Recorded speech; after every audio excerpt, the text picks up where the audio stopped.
ejo twari mutuganira mbabwira ngo ibyo usabwa gukora kugira ngo ubashe gutembesha ubuzima. Yesterday I was saying on umwami wacu Yesu Kristo what aho you uri can do hose. to release life as Jesus Christ wherever you are. Ndashaka umekira cyanditso cyo muri Timoteyo wa 2 gice cya 3 here ku murongo w'10 kugira ngo twasome neza. I would like to request for the scripture which is in 2 Timothy.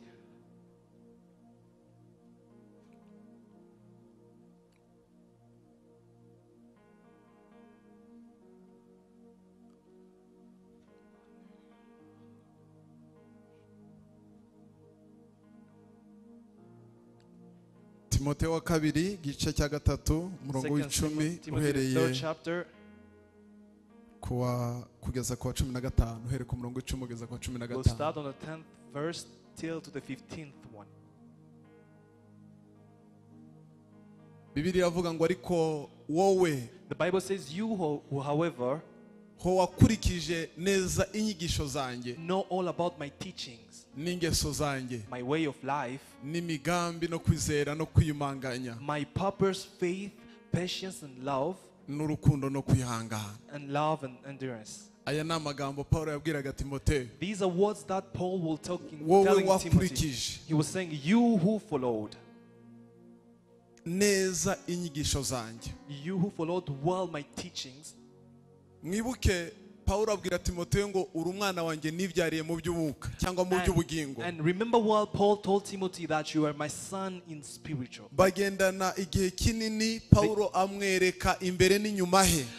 They had a long way together. Paul showed him the inside and the outside. Ntiyagira ikintu amuhisha. And Paul didn't hide anything to Timothy. Amwereka buri kimwe cyose. He showed him everything. Amubwira amabanga y'umwami n'amagambo ndetse bavuganye wa munsi yamufataga ajya I Damasiko kwica ubwoko bw'Imana. He told him everything about God, and he told him about the first thing that he told him at Amubwira imbaraga z'Imana. He told him the power of God.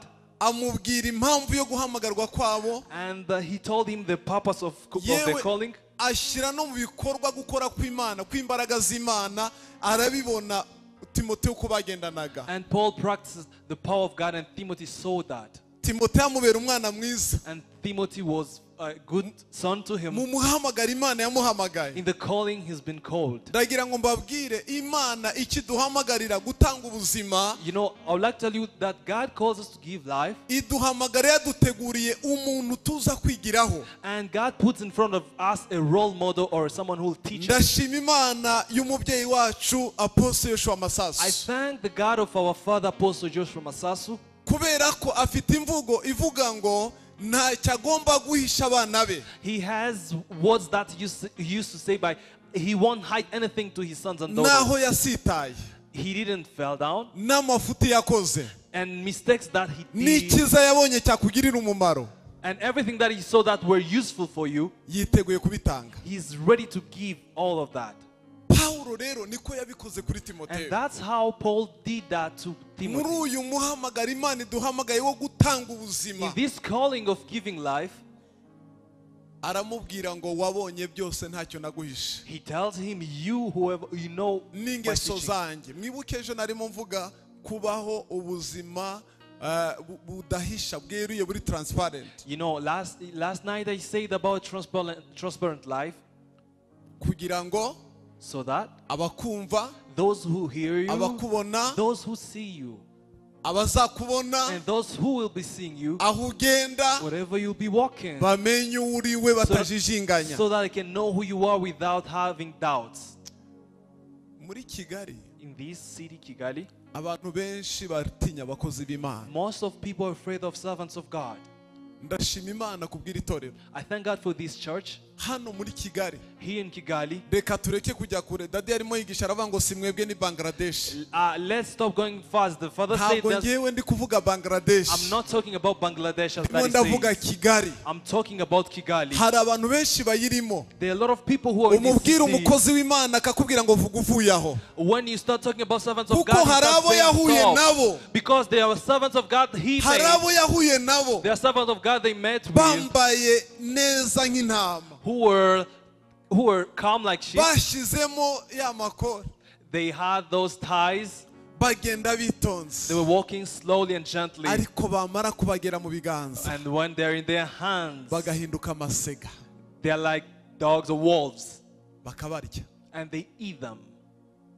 barangiza And then after that, bakanga Imana and they start hating God. kubera ko abantu b'Imana Because servants of God, bababereye amasega they were wolves to them. bagenda bavuga ngo niba abakozi baba tugize ibi If servants did this, iyo izatugira ite and how did that God do for us? bababona muri iyo shusho And they had them in that impamvu image. Imana ishaka ko dutanga ubuzima The reason why that God wants us to give ni life ukugira ngo abantu bakunda Imana yacu binyuze mu ngeso zacu The purpose is that people may love God through our attitudes or our way of living. ntabwo ukumvishe neza You didn't hear ni this word. ukugira ngo abantu bakunda Imana yawe So that people can love your God. batabonesheje amaso They didn't see with their own eyes. batumvishe ibaganiriza They didn't hear that God ariko talking to binyuze mu them. myifatire But yawe through your way of babashe living. gukunda Imana batabona So that they can love the God that babashe they don't kwemera see. Imana So batabona that they can accept the God that babashe they don't kwizera see. Imana So that batabona they can believe the God that they don't babashe see. kwiyegurira Imana So that batabona they can consecrate themselves to the God Pawulo that they don't aramubwira ngo see. wabonye neza ingeso zanjye wakurikije amagambo wabonye imyitwarire yanjye kwihangana kwanjye ndagira ngo usubize icyo cyanditswe And Paul told to Timothy, you saw my way of living, you saw my teachings, no kwihangana and my endurance, no kwiyumanganya and my purpose. uyu mugabo bita passion, Pawulo yarashonje This man, Paul, was hungry once, ariko ariyumanganya and he had patience. umunsi umwe yabwiye abikonita arababwira ngo ariko And once he talked to Connie people, igihe nabahaga iby'umwuka when I was giving you spiritual ntibyari bikwiye things, ko namwe mumpa iby'umubiri and was it not really Ariko needed to have something barabimwimye, which for the flesh? ariyumanganya. And they didn't even give him that, Avuga and he ubutumwa had bwiza. passion, and he kept talking about the gospel. ntabwo ari nka bya bindi by'i Kigali bakubwira ngo turagusengera iyo yatanze ejo bundi hari akantu It's not as here in kanyuzeho Kigali as they say, we'll pray for you if you give us something back. birashoboka ko mwakabonye kuri WhatsApp I don't know if you guys saw something which were no trending kuri on YouTube WhatsApp. kariho And on YouTube it's there. umupasiteri umwe hano muri Kigali arimo There is- abwira umuntu mu rusengero bari mu rusengero There is a pastor here in Kigali who was Mwebwe talking about someone in the ndabahanurira. church. He said, I will prophesy on Imana you, ikabaha umugisha and God bless you. mwarangiza mukandya And then at the end, you wowe don't even n'umugore give wawe me something back. Even your wife. mwanga kunzanira amafaranga You don't bring back money none to me. mwagarutse ngo mbahanurire And then you're back for another prophecy. nabavumbuye nanjye sinzabahanurira I've realized who you were. I won't Nahise prophesy nibaza anymore. ndavuga. And I asked myself, ese ubuhanuzi n'ubwe akora agahita bubaha cyangwa n'ubuva ku Mana is that prophecy from him or from God?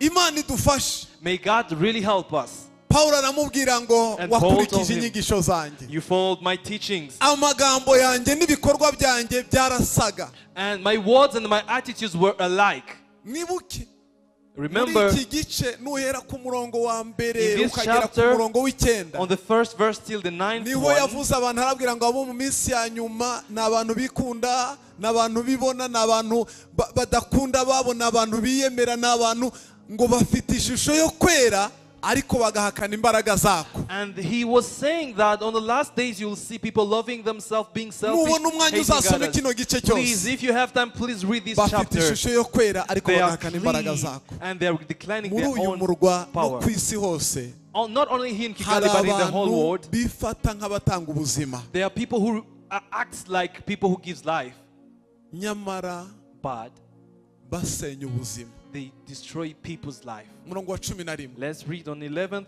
verse. arangije aramubwira ngo no kurenganywa kenshi Persecution and no suffering. kubabazwa kenshi And suffering. n'ibyambereyeho Antiyokiya What a kind of thing no muri happened to me in Iconium. Antioch.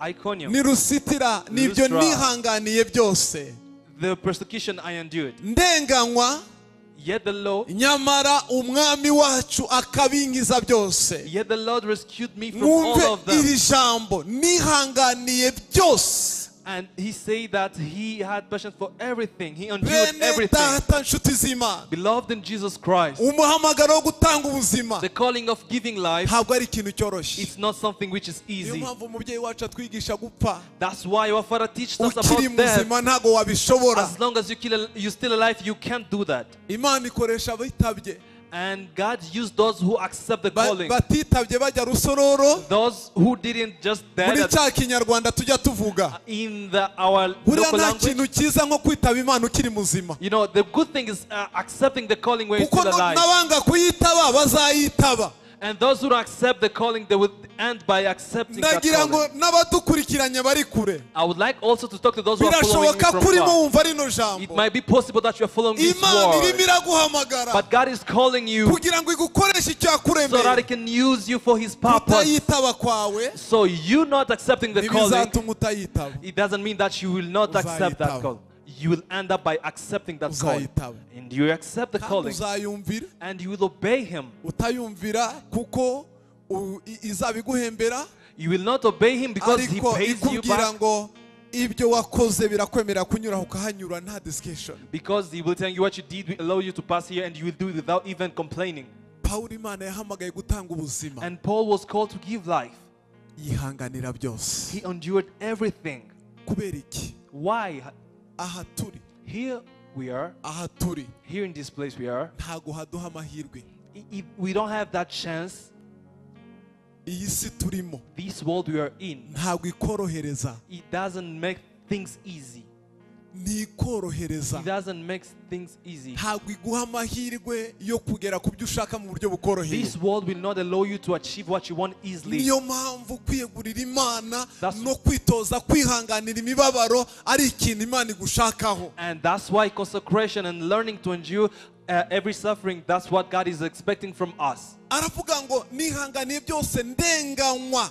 And He's saying, Ijambo kurenganywa ni uguhorwa ubusa ibyaha utakoze. and He was saying that I endured the persecution. Kandi uyu This is mugabo like waduhamagaye Yesu Kristo and this man who called us Jesus Christ, biravuga ngo yararenganye, and the Bible says that he yitwa was umugome persecuted. ari umukiranutsi, They called him a bad person, and ndetse he was a righteous bamubamba person. hagati y'ibisambo, And then they put him ariko between nta criminals. kindi yazize. And that was just because of Yazize what? gutanga ubuzima. Because just of giving Iyo life. wemeye gutanga ubuzima If you accept to give uba life, wemera kurenganywa. you're accepting to be Iyo wemera persecuted. gutanga ubuzima If you're accepting to uba give wemera life, kubabazwa. you're accepting to Iyo endure wemera gutanga something. ubuzima If you accept uba to give life, wemera gukora ibihabanye n'ibyo umubiri wawe ushaka. if you accept to give life, you're accepting to do things which are in opposite way with what Ariko your turashima body Imana. wants. And we thank God Abahamagawe Yesu ashimwe cyane. for those who've been called, praise the Nubwo Lord. turenganywa Even though we are ngo persecuted, Imana idukiza muri byose. the Lord rescue us from Iri all of jambo those things. riranyibutsa Zaburi ya 34 umurongo wa 20. This word reminds Ngo me of amakuba Psalm 34. n'ibyago ku mukiranutsi ni byinshi, Problems are a lot ariko to Uwiteka righteous, amukiza muri byose. but 12 God rescues him in everything. Let's read the 14th verse, umurongo wa 12. 12th, sorry. Uyu niwo nshaka cyane. That's the verse that I really want to Ngo icyakora highlight. n'ubundi abashaka kujya bubaha Imana, In fact, everyone who wants to live a godly life, abashaka kujya bumvira Imana, those who want to live a godly life, abashaka kumvira Imana bose bari muri Kristo Yesu those, bazarenganywa. everyone who wants to live a godly life in Christ will be persecuted. Bazarenganywa. They will be persecuted. Bazarenganywa. They will be persecuted. Yesu arimo avugisha abigishwa be When Jesus was talking to his disciples, ari ku musozi wa Elayo, when they were at the Elias mountain, arababwira mu gice cya 5 he told them on the 5th chapter, uhereye ku murongo w'10, on the 10th verse, arababwira ngo he told them that ubwo bazabarenganya one, they'll be persecuting you, bababeshyera ibibi byinshi, lying on you different kinds of babavuga ibinyoma, talking about liars on you. arababwira ngo muzararame murebe mu ijuru, You just rise your face and your eyes to me. muzishime Be happy mwibuke ko ingororano zanyu ziri mu ijuru, and remember that your rewards are in heaven. ngo kuko ibyo bazaba babakorera Because all of the things they will be doing nibyo for you, bakoreye abahanuzi bababanjirije, that's what they did for prophets who was abashaka kwitaba before you. n'umuhamagaro For those who want to accept this calling, n'abahisemo cyangwa bemeye kwanga iyi si y'umwijima bagahitamo gusohoza umugambi there are w'Imana. those who decided to leave this darkness world so they can do the purpose of God in their life. Aha rero nibyo nababwiye ngo nukumvira Imana. That's here that I said it's obeying God. Nukumvira Imana. It's obeying God. Kumvira Imana. Obeying God. Kumvira Imana Obeying God. ntabwo ari ikintu cyoroshye. It's not something which is easy. Ariko turashima Imana ko ijya ibidushoboza. But we thank God because He allows Hari us and indirimbo enables us. nakunze ya healing. There is a song that I like. Bararimbye ngo ntiyahamagaye abakomeye. He didn't call strong people, ahubwo yakomeje abo yahamagaye. but He strengthened those He called. Abahamagawe murimo mwibona mugasanga mufite intege nke mutashobora bino bintu Imana ibahamagariye. Those who have been called and sing that they are weak, Ndagira ngo mbabwire muhumure. I would like to tell you, please be calm. Ubahamagaye arabambika. The one who called you will strengthen you. Ubahamagaye arabaha ubwenge. The one who called you will give you wisdom. Ubahamagaye arabaha igitinyiro. The one who called you will give you that Ubahamagaye The one who called you, arabashoboza. He will strengthen you. Niho Paulo yageze ahumuriza Abafilipi. This is where Paul were Mu just gice cya 13 in Philippians. ngo dushobozwa byose na Kristo uduha imbaraga. We do all by Christ who strengthens us. Niba leta y'u Rwanda njya mbona abakozi bayo ijya bafata ikajya kubongerera ubushobozi. If I can see those employees of the government, how they are in training most of the times, bajyana mu bintu byinshi biga kugira ngo bazamure agaciro cyangwa bazamure urwego mu mikorere yabo. They take them in different kinds of training so they can go from one level to another. Imana yacu iri hejuru ya leta. And I would like to tell you that our God is beyond Imana the yacu iri government. hejuru y'abakomeye. Our God is beyond those Ntabwo strong izareka people. kuguha imbaraga. He won't stop giving you Niyo mpamvu strength. yabwiye Abraham, That's why He told Abraham, wowe va mu gihugu cy'iwanyu you leave your country, uze aho nzakwereka. come and I will show you the land. Nzakugira ubwoko bukomeye. I will do you a great nation. Nzaguha umugisha. I will bless you. Asoza amubwira ngo kandi nzakugira uhesha abandi umugisha. And he ended by saying you'll be the source of blessing to Ntabwo others. izakwambika gusa. God will not only strengthen Ntabwo you, izaguha ubwenge gusa. He won't give you only that wisdom. Izakugira ubihesha abandi. You will be also the source of Niwo others. muhamagarira And imiduhamagara. that's the calling that God is calling Yesu us. ashimwe cyane. Amen. Iki kintu rero cyo kumvira nicyo twari turimo. So this thing that of obeying, that's what we were Narababwiye talking ngo about. kumvira ukitaba umuhamagaro wo gutembesha ubuzima nicyo kintu cy'ikirenga Imana igukeneyeho. Niko kuyumvira ko mu rwego rwo hejuru, niko kuyiramya gukomeye kumvira Imana. Accepting the calling of giving life, that is the highest thing that God is expecting from you. Nta bundi bushobozi Imana igukeneyeho. There is nothing that God is expecting from you else.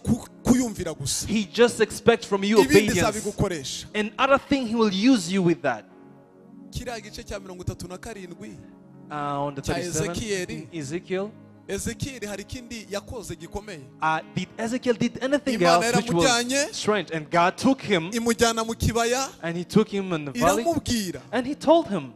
Imubajije ibyo atazi aravuga ngo Mana ni ubizi. When He asked him things that he didn't know, and he Ariko replied, birangiye you Imana know. iramubwira ngo wowe hanura. And God told him, you just prophesy. Wowe hanura. You just prophesy. Kuko Imana yari yamuhamagaye ari umunyantege ngo atabishobora, ariko arahanura akora ibyo Imana imubwiye.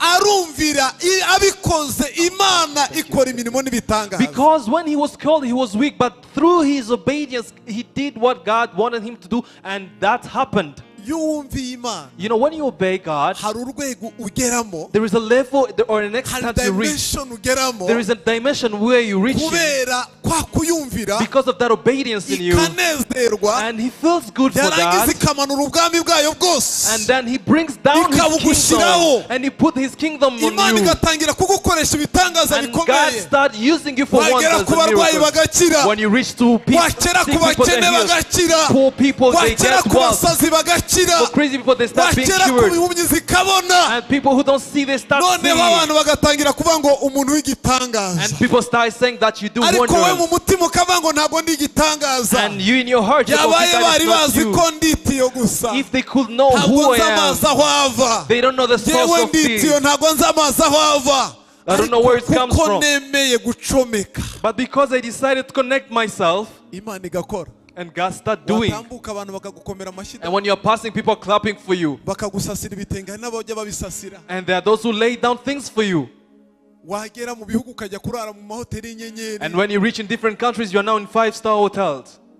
Bakakwakira. and they welcome you very well, bakakubaha. and they respect you for that. Ariko But uri umuntu nkatwe. you're a man like us.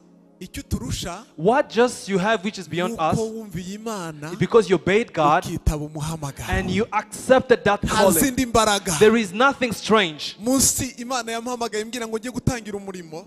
The day that God called me to start this Ntabwo calling, byari byoroshye muri uyu it mujyi. wasn't easy in this city. Ndabwira Imana njyewe ndajya gutangira umurimo ndashaka kwiyubakira ubuzima. I told God, how am I going to start this? I want to start my life, to build my life. igihe gitoya mvuye mu mirimo nakoraga y'igisirikare. You know, I was out of the soldier. Shaka kuri covering iminsi yanjye yatakaye abandi barimo bubaka ubuzima nanjye niruka imisozi nshaka umutekano. I've tried to recover all these days I spent just for the security of the country. Ndebe ko nagera ku rwego rw'abandi. And I've been telling myself, let me see if I can go forward like others. Nzashaka. I was asking myself, am I going to be married? We've stopped our studies. Ndashaka ubuzima. And I was looking for life. Ntindananga. And I've been resisting. Yakwishakira akazi. And I started looking for jobs. Ko irankanda. And God squeezed me. Aranyemeza. Ngira Imana. Abantu barabona ko ngiye muri uyu murimo nshaka kubaho. And people, they are seeing that I'm going in this calling. I need to leave. I don't want to leave depending on them. Kandi sinshaka gusaba. And I don't want even to beg for something. Ndimo ndabona ibibazo biri mu murimo w'Imana. I'm seeing troubles which are in this calling. Abakozi b'Imana bamwe mu myaka yashize murabizi bari abakene bakomeye cyane. As you know, last years ago, servants of God, they were really poor. Abandi bashaka kubaho batiyeguriye Imana bakabaho kubera guteka imitwe. And those who were trying to live, they were doing it in a bad way. They were just talking about false prophecy so that they can have money from people. And such things were afraid me. And I was saying that I won't disappoint God.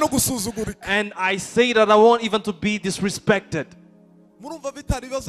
Don't you see that it was two big problems that I had? And God, He told me that. Listen, what will feed you? It's just obeying me. If you obey me, you won't lack anything. If you obey me, you won't lack anything. If you obey me, everything will be well. You just pray and seek my presence. And do whatever I tell you to do. That's what I was telling you.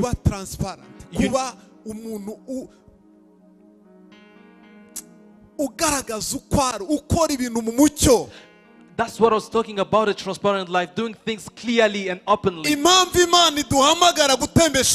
reason why God calls us to give life nuko Imana ikennye abantu cyangwa ibuza abantu bakorera mu mucyo.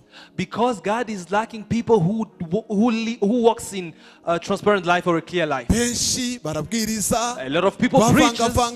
They mix things. Abandi turaririmba tuvangavanga by mixing up things. Abandi turasenga ariko mu byukuri tuzi ko tutubaha Imana. We pray but we are conscious that we don't obey God, and we come. Iminsi turimo abantu bose bakeneye kugaragaza ko basenga. In these days we are in, people they need to show up that they pray. N'abapagani batemera Imana umusore n'umukobwa baragera igihe cyo gushakana bakajya gukodesha umupastori ubasengera barashaka kugaragaza ko ari abantu b'Imana nyamara bananiwe kwiyegurira Imana. That's why you will see those people who are not saved, they go and they look for pastors to just pretend being Christian. They want just to show that they are Christian. And so that showing people that they even value that. And God wants people who don't fake everything. God wants people who don't pretend in these things. And those are people that God is looking for. Because God called us to change. God cannot use people for change, but He cannot change. He's calling you for the changement so that I can go to change others. Our calling is transforming people's lives. Our calling is transforming people's life. By transforming their life, releasing life. Amen. And that's the journey that Abraham started. And that when God took him from Uri paradise. All this journey without even seeing what God told him. That was the journey of transformation. God is calling us for a transformation so that we can bring back that nature He created. To bring back that God's image in us. And so that we can, so what He will say being there in heaven. And that's what Jesus told His disciples, what you tie here to be tied in the heaven. You know, I would like to tell that this night you can tie something in your life.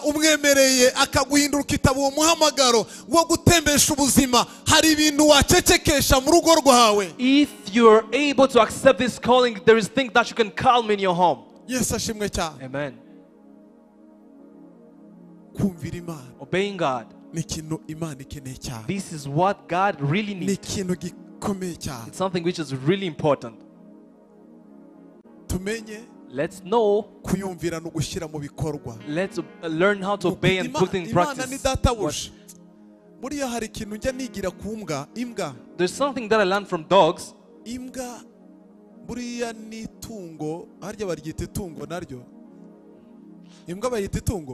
Amen. I would like to tell you that the dog is a good animal, even though I can't have it in my house. I would like to tell you that the dog is really faithful. I would like to tell you that the dog is one of the creatures that God created, which the dog can fight for his boss or the owner of the dog. And die for the owner of the dog. I would like to say something, but I don't want you guys to throw stones on me. I would like to say that may we have a faithfulness of the dog, but let me stop right here. Dogs are really faithful. They don't put something against their boss. And people, they try to complot things against themselves. And I would like to tell you to think about yourself. How many times do you think about complotting against God? By saying liars, by doing adultery, by stealing people, by not using very well what God gave you. Even dogs, you know, the dog accepts to die for its owner.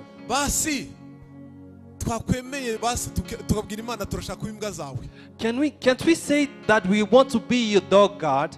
Can we be God's dog?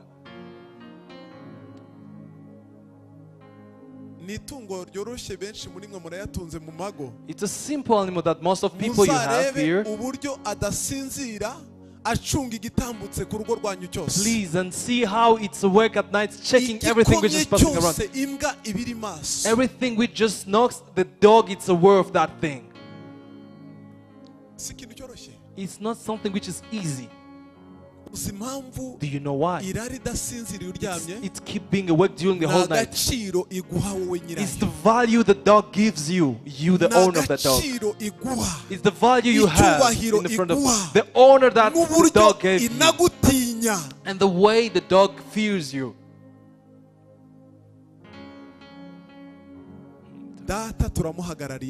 We are representing God here on earth. He don't want us to put him in shame. And the best way of doing that will put transformation in different people. Our faithfulness through God, obeying God for us. It doesn't even require us to preach. It doesn't even require preaching. If our way of living changes as God wants, there are people who can be transformed without preaching them. There are people who can follow us without calling them. There are people who can be alive without. There are people who can consecrate themselves to God. There are people who are afraid of coming in your home place because they don't fear you because of dogs. There are people who can fear God because of you.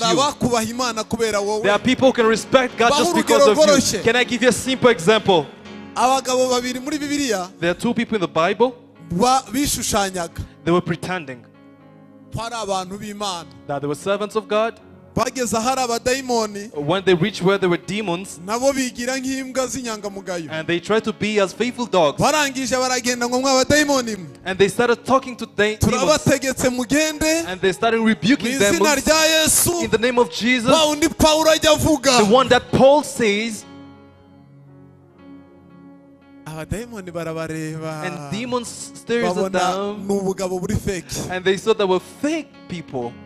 Barangije arabwira ko Pawulo tumuzi And they replied, we know Paul, na Yesu tumuzi, and we know Jesus. mwebwe muri bande Who are you?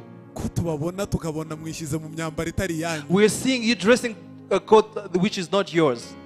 Nigeze kubabwira abasirikare b'imyambaro, hari Did I abasirikare batari practical ba uniform gusa. Did I tell you about uniform Wababona soldiers? ukabatinya. When you see them, you're afraid of them just because of what they're wearing. Ubibwirwa ko atari abasirikare iyo urasanye nabo You know, urarasa bakiruka ntabwo bagusubiza. The way you detect that they're not soldiers is when you just shoot guns and then they run away. Bibiliya iravuga ngo barabafata babatanyagurizaho imyenda babakoza isoni bagenda bambaye ubusa. And the Bible says demons put them in shame and they run away being nude. Ariko Pawulo But Paul, ngo aho yageraga wherever he reached, baribwirizaga. they were telling Ntabwo themselves, byasabaga ko asenga. it wasn't even requiring to pray. Twumvira Imana hari ibintu tutari busabe gusengera. If we obey God, there are things that we won't pray twari tuzi for. ibanga ryo kwitaba tukemerera Imana gutembesha ubuzima cyangwa gukora ibyo ashaka tukamenya inyungu bitugirira. If we could know the benefit of accepting this calling of living Bibiliya life, ngo yaratambukaga igicucu cye kigahagurutsa ibimuga. and the Bible says the shadow of Paul was Nta curing kindi people.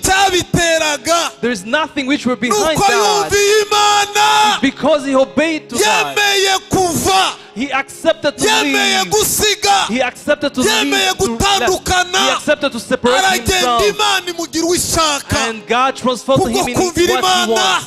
uyu mugoroba muri aya masengesho His prayers wemerera Imana allow God ikugira uko ishaka, to make you as he wants you to be. kuko uko ishaka Because the way he wants you nibyo to be, bifite umumaro mu buzima that's really bwawe. valuable in your life. Bizatuma abadayimoni bagutinya, And this will make fear bizatuma demons. abantu bagutinya. And people will be afraid of you. Uzi ko hari abantu badatinyitse, There are people who are not afraid of others. ugatambuka abantu bazi ko uri umugabo w'umugore, You just pass, they don't know that you're men or women. ariko n'ubwana bw'ubusore butaratereta butarashaka abagore bukaguhangara And bukagutereta young people umugore. starting talking with you as if you're not a wife or a man of someone. Aho uri mu kazi Wherever you are in your working arabizi ko place, ufite urugo, they know that you have your arabizi ko house, ufite abana, they know that you have arabizi ko kids, ufite umugabo mwiza they know that you have a batanasa, good husband who don't ariko even look like him, akaguhangara and they akagutereta. start dating you. Uzi icyo biba bivuze? Do you know what it Nta means? gitinyiro kikuriho. You don't have that fear with you. Niba byarakubayeho cyangwa bikubaho, ndagira ngo uyu munsi usenge ubwire Imana ngo Mana shyiraho igitinyiro cyawe. Birashoboka ko hari ahantu utumvira Imana kugira ngo igusige igitinyiro cyayo. If it didn't happen on you, please pray so that God can put that fear in you, because there's something that you're not doing you were supposed to do. Hari abateretwa bakavuga ngo nuko ngo bari beza, ngo nuko There are nteye people neza. who are dated and they think that they're beautiful. Uteye neza, Satani agushyizeho igisuzuguro ngo uteye neza. God is putting, the devil is putting shame on you, and you think that you're beautiful. Uri kimoteri, uri ipuberi. Are you Kuko trash? ikimoteri nicyo banagamo byose. Like in the trust, that's where we throw anything you want. Igitinyiro cy'Imana. The fear of God.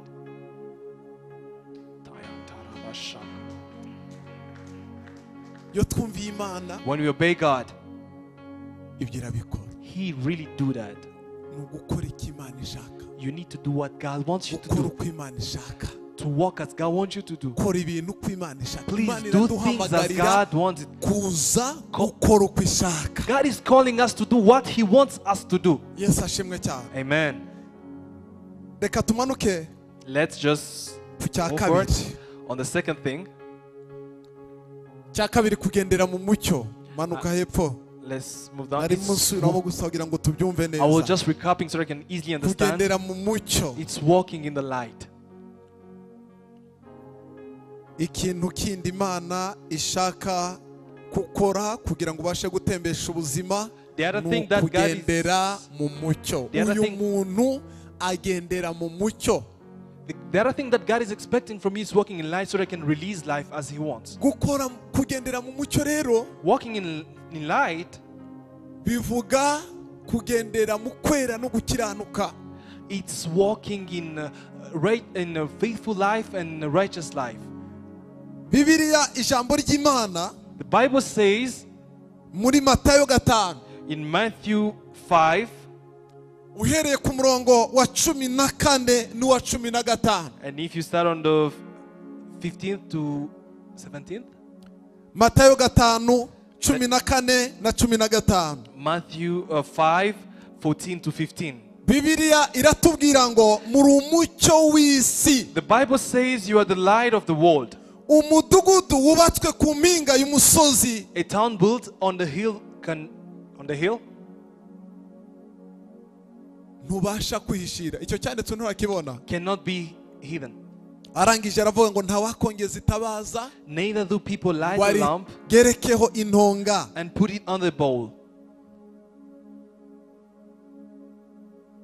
Ngo ahubwo barishyira ku gitereko cyaryo. Instead they put it on its stand. Rikamurikira bose abari mu nzu. And it gives light to everyone who is in house. Kugendera mu mucyo. Walking in the light. Kugendera mu mucyo. Walking in the light. Narimo nekereza kuri iki kintu cyane. Umucyo. I was thinking a lot on this thing, the light. Ubundi ni igisobanuro cyo kwera, holiness. Actually, the light explains the holiness or talks about the holiness. Umucyo ni igisobanuro cy'ubwenge.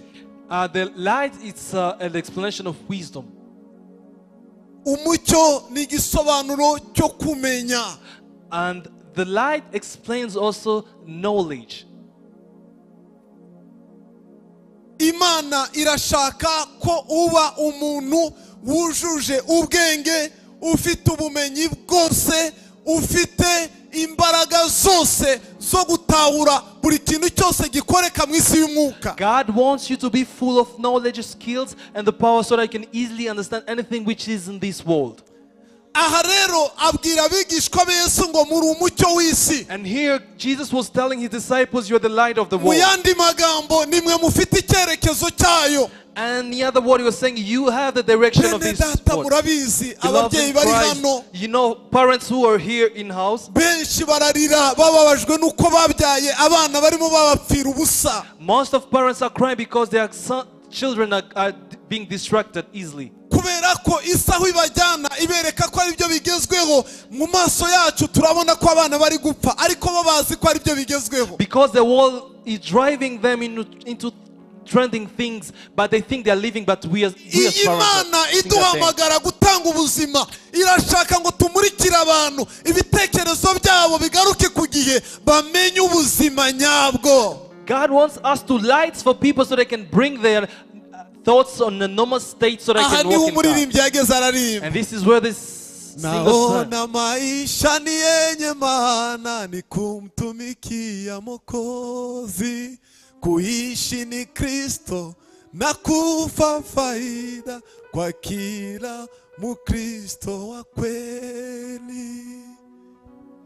Bagaruki so I can come bamenye ubuzima bwuzuye, so I can know the full bamenye life, ubuzima bukwiriye, so that they can know the useful life. Rero nuko twebwe tugendera mu mucyo. That needs us to walk in the light. Kugendera mu mucyo no gukora ibyo gukiranuka. So walking in light is doing righteous things. Umva ijambo kuntu rivuga muri Yohana 8:12. This is what the Bible says in John 8:12. Tubabwiza nkuko bwanditswe na Yohana igice cy'8:12 ndumva iki cyanditswe Imana irimo ikinyibutsa. God is reminding me this verse in John 8:12. Umva kuntu havuga. Listen what the Bible says. Ngo Yesu yongera kubabwira ati, when Jesus spoke again to them, Nige mucyo w'isi. He told them, I'm the light of the world. Unkurikira. Whoever follows me. Nibuke arimo araduhamagara. Remember, He's calling us. Whoever follows me will never walk in darkness. Listen what made me happy. But will have, he'll be having, in him he'll be having the light of life, so that he can release that light to others. God just poured light and put light in us, so that I can be the source of others, so I can give life. So walking in the light, it's having the grace of life in your life, of God in your life, sorry. He'll be having light of life. He'll be having direction of people. He will guide them in the right way. He will transform their lives. He will transform their way of living. I thank God for this church which is restoration. A church which restores. He'll be having the ability of restoring those who've been destroyed. He'll be having the power of changing battles. And people come back in the right way that God wants them to be. As just Jesus came in the world, He came to look for that which was dead, so that I can bring it back. Jesus came to put things in the right way, and that was His vision. That the vision He left for us. I started the walk, so you keep moving in that walk. And I'm telling you, you keep moving in the walk. Please look for those who are moving. You just go and reap. Look for those who are dead in sins and bring them back. Amen. Beloved in Jesus Christ, it requires us to walk in the light. It requires us to accept that wisdom, God's wisdom. It requires us. Listen what Paul said. He said long ago, I thought that I'm a righteous person. When I couldn't have that right thought, when I was not like when I wasn't able to obey God, when I wasn't forced by God, everything that I was doing, I thought that I was righteous. There are people who are in adultery and they think that they do the right thing. There are people who do something and think they do. There are people who are jealous and think that they do the right thing. They think that they can be somewhere and being represented themselves, and they believe that that's good. There are people who kill others. That's why you'll see in this world. You know, it's easy for some people in this world to kill others so they can be great men and women. There are people who reach great positions, but they reach at that position by killing others. They have.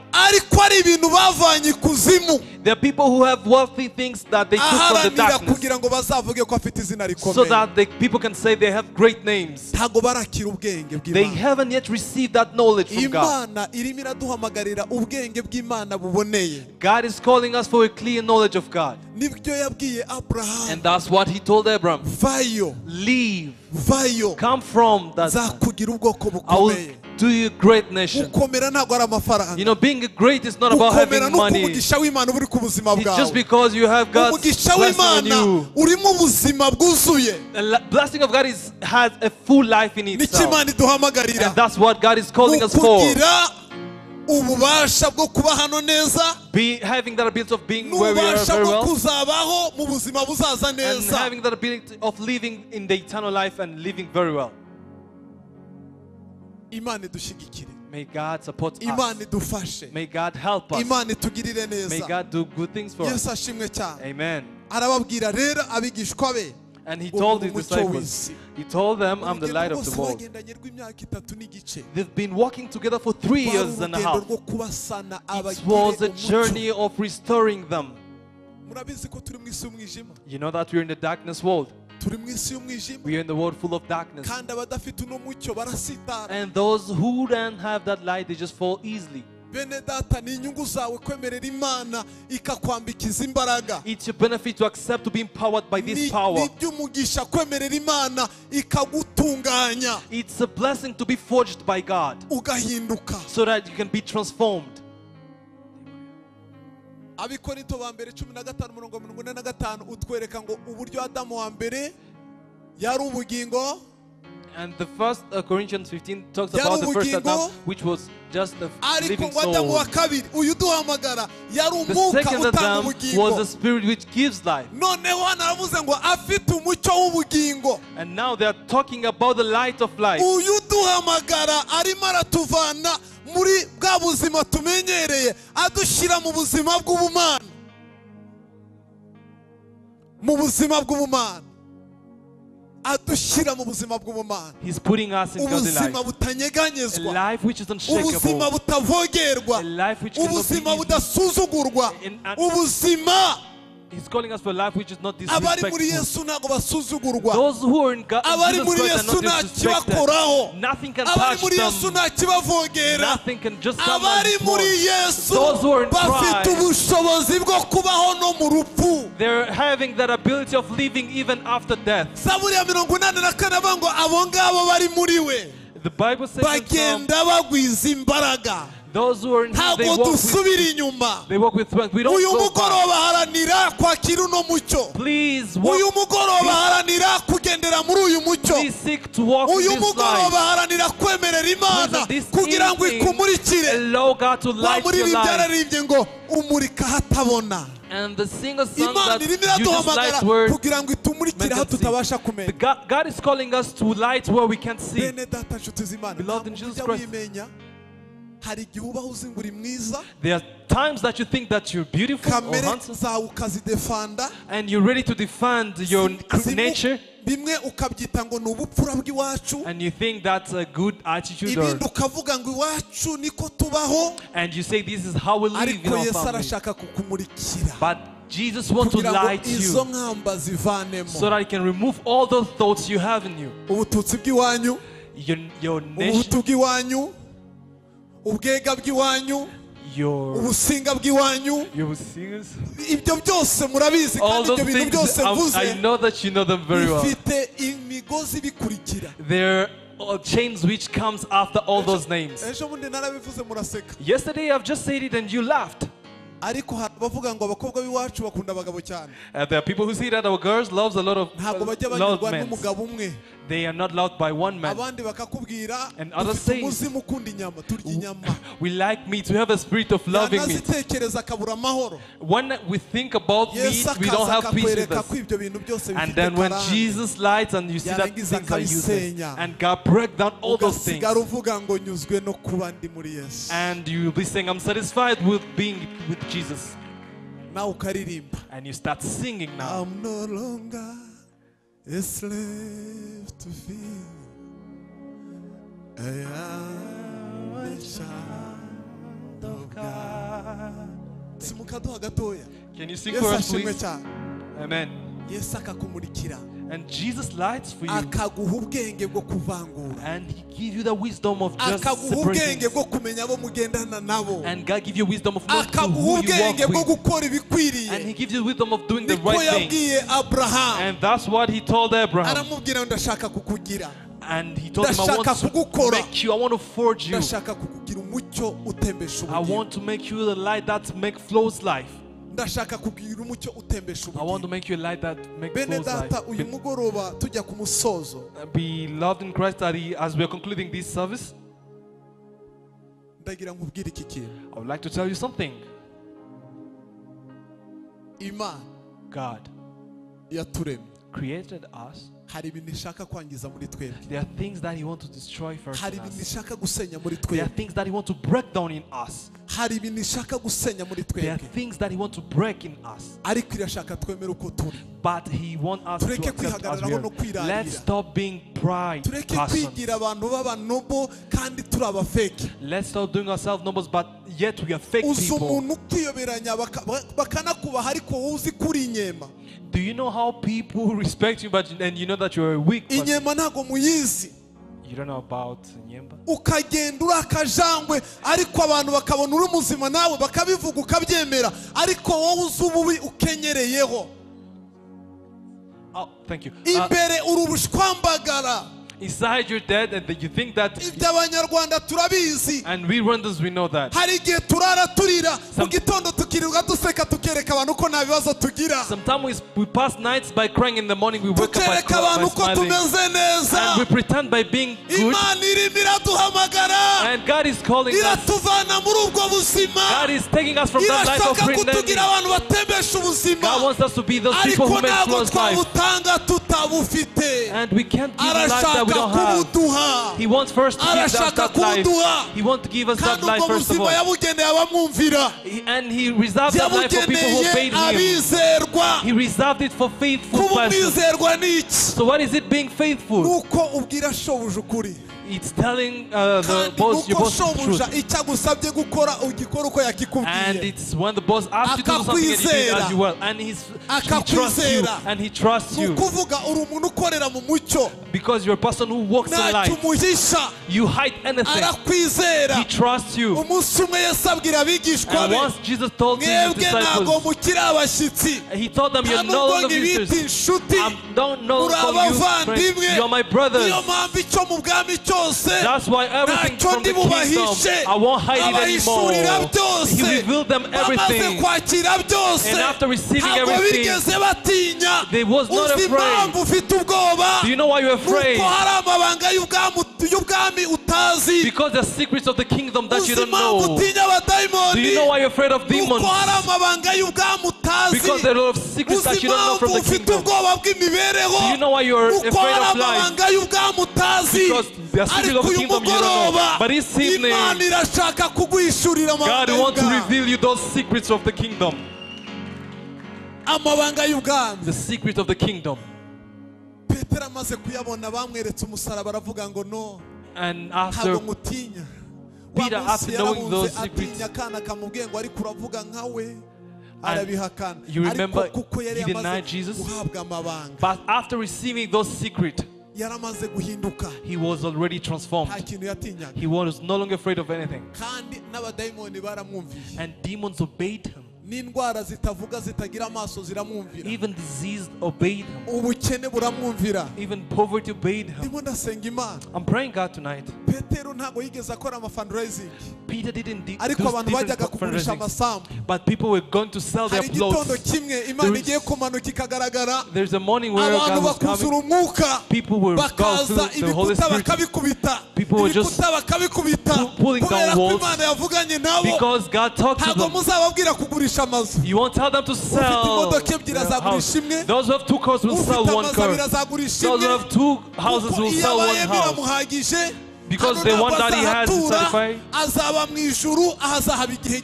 Because he's aware that he will live here for a short time of period. He will live in the heaven. Because people are not aware that they will live in heaven, and they keep useless things.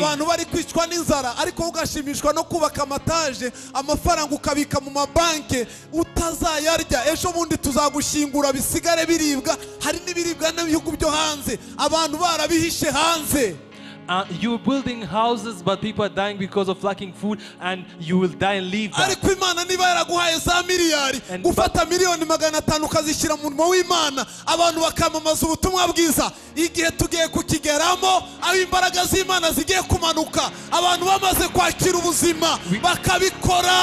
We are reaching a period where people will be giving their goods in the house of God so that the power of God can be manifested. And this happened at periods of Peter. imiryango iba myinshi cyane biba ngombwa ko batoranya ba Stefano kugira ngo bajye kuyigabura. People brought their assets so that Stephen reached the extent of just dividing themselves those assets. Iyo tukiri mu myumvire yo muri uriya bakarudaya tuba turi mu myumvire yo kwikunda no kwirebaho, ntago tuba twitaye ku barimbuka n'abapfa, ntago tuba twitaye ku barimo bicana uburwayi. Icyo gihe turirebaho gusa kubaka ubwami bwacu, ariko Imana igiye kuduha ubwenge bwo gusobanukirwa ko twahamagariwe kubaka ubwami bw'Imana, twahamagariwe kuvana bari mu byaha bakaza muri Yesu. Icyo gihe rero tuzabikoresha ubwenge, tubikoresha ubutunzi, aho amafaranga akenewe tuzayazana bataduhamagaje.